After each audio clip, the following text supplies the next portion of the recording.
The old world had a way of solving problems with a kind of raw genius that didn't need brand names, titanium alloys, or tactical marketing.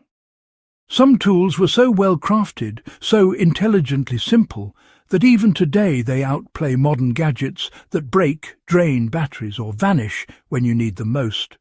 And here's the twist your inner survivor will enjoy. Many of these medieval tools were designed by people who lived through harsher conditions than most of us will ever face. Their gear wasn't fancy. It just worked. Every time. No excuses. No fragility.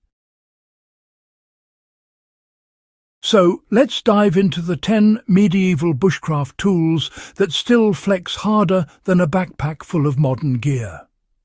Let's walk the path of the original outdoor tacticians, the quiet masters who built shelters before manuals existed, cooked meals before metal pots were common, and navigated the land long before compasses became pocket ornaments. The medieval hand, axe that never quit. This wasn't the big theatrical war axe you see in fantasy posters. This was the worker's axe, the traveller's axe, the survivalist's axe. Small head, thick spine, heavy enough to bite wood, but light enough to carry all day without feeling like you were dragging around a stubborn goat. You could split logs, cut brush, shape stakes, carve notches for traps, defend yourself, and even prepare game. Modern axes give you fiberglass handles and marketing jargon, but the medieval hand axe had the one thing no company can package: versatility forged through necessity. It wasn't a single-purpose tool. It was the backbone of woodland living. The firesteel that ignored the weather. Before lighters existed to fail at the exact moment you needed them, travellers carried a piece of carbon steel and a shard of flint. Strike, spark, flame. It worked frozen. It worked soaked. It worked in wind that would blow out a modern flame faster than a candle in a cathedral draught. And unlike lighters that run out of gas or ferro rods that eventually wear down, medieval firesteel could last a lifetime. Families passed them down, warriors carried them across continents, pilgrims depended on them. Even in World War II, soldiers still carried updated versions of these old spark makers, proof that smart ideas never die. The bow drill that taught patience and power. If firesteel was the dependable veteran, the bow drill was the disciplined coach. Just a curved piece of wood, a spindle, a hearthboard, and a cord. That's it. It was the meditation machine of fire starting. You had to work with the tool, coax the ember into being. Modern survival kits brag about instant fire. The bow drill taught you to earn it, and once you learned the technique, it worked anywhere. Wet forests, dry plains, or windswept hillsides. Humbling, yes, but also empowering.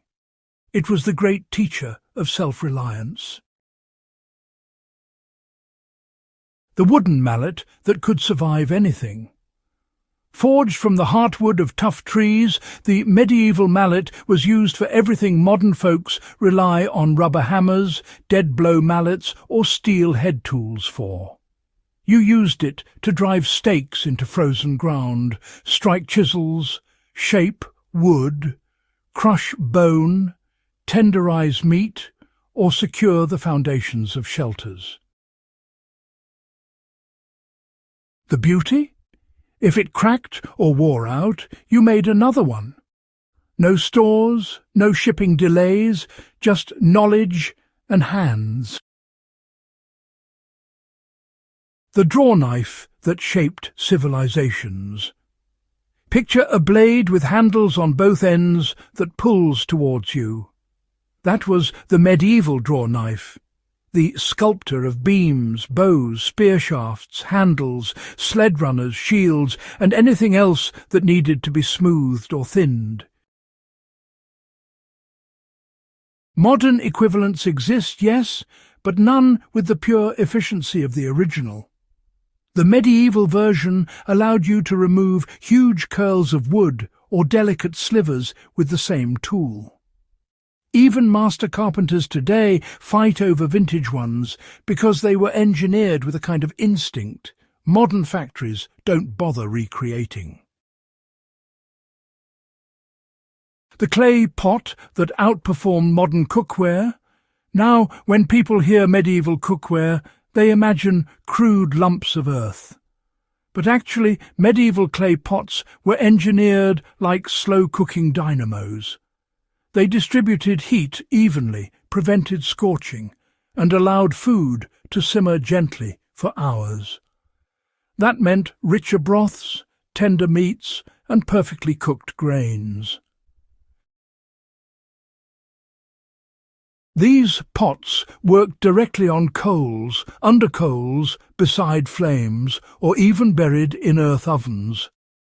Try that with most modern camping pots, and well, just watch the coating peel like old paint. The trapper's deadfall that fed families.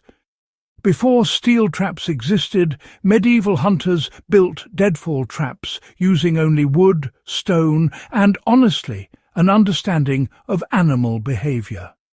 These were elegantly simple machines that relied on leverage, pressure and gravity. No springs to break, no metal to rust, no moving parts to jam. Once you mastered deadfall construction, you could build a dozen traps in an afternoon. Silent, effective, and fully biodegradable. Modern traps may be more precise, but none are more accessible in a true survival scenario. The spindle and whirl that made cordage king. Cordage wasn't a luxury in medieval life. It was survival currency. Rope held shelters in storms. It suspended food from predators. It built tools, traps, weapons and clothing, and the spindle and whirl was the medieval machine that made it all possible. Plant fibres, animal sinew, wool, bark, all transformed into sturdy cord with a tool that fit in one hand. Modern paracord is useful, sure, but once it runs out, it's gone.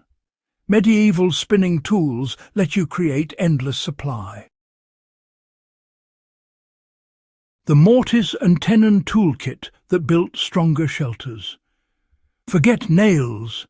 Medieval builders weren't depending on metal that could bend or rust. They carved wood to fit into wood. A snug mortise, a perfectly carved tenon. The result was joints that could outlast storms, weight and time itself. This system let people build shelters, chests, furniture, carts and weapons, all without needing screws, drills or adhesives. Even modern craftsmen admit the medieval joint still outperforms many modern fasteners. The staff that was more than a walking stick. In medieval life, a hardwood staff was part tool, part weapon, part just-in-case solution. It helped you probe terrain, cross rivers, defend yourself, hang pots over fire, brace shelters, lift hot cookware from coals, or drag out burning logs. Lightweight, durable, multi-role. It was honestly the Swiss Army stick of its era. And best of all, it never jammed, needed oiling, or flashed a low battery warning. The deeper you look, the clearer it becomes. Medieval bushcraft wasn't, primitive. It was precision survival, engineered by people who tested their gear not just on weekends, but every single day.